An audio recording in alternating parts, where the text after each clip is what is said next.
সে বলটাকে পাঠিয়েছিল এতটাই দূরে, যতটা দূরে সে ছুঁড়ে ফেলতে জানে অবিশ্বাসকে।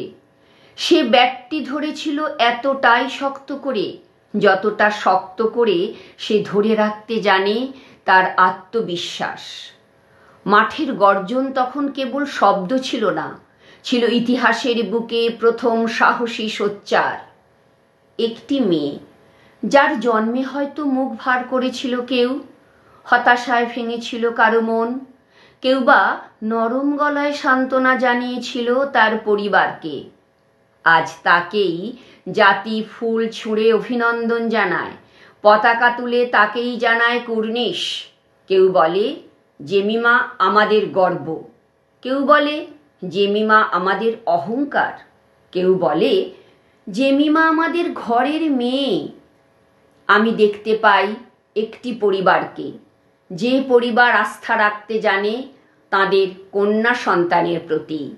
দেখতে পাই এক মাকে, যিনি বাধ্যতামূলক রান্নাঘরের চৌহদ্দি থেকে অনেক দূরে, প্রায় খেলার মাঠে 6 মারার মতোই ছুঁড়ে ফেলতে চেয়েছেন তার নরম মেয়েটিকে। দেখতে পাই একজন বাবাকে, যিনি মেয়েকে শেখান না থামার পাঠ, মেয়ের ছুটে চলা দুটি পায়ে যিনি উজাড় করেন এক মাঠ ভরসা।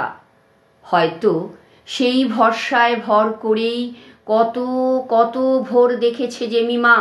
সূর্যের আগে, পাখির আগে, সকালের আগে ছুটে গেছে মেয়েটি দিগন্তের দিকে। আজ সেই বাবার বুকে ফিরেছে দেশ, ফিরেছে দেশের অহংকার।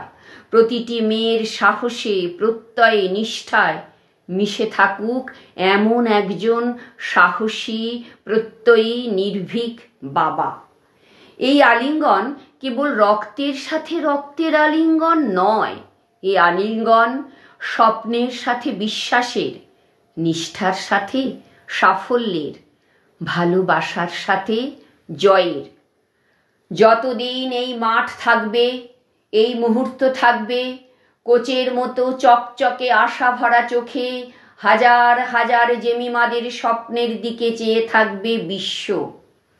ততদিন সমাজের প্রতিটি অন্ধকারে একটি আলো জ্বলে থাকবে, যার নাম জেমিমা, ওরফে আত্মবিশ্বাস।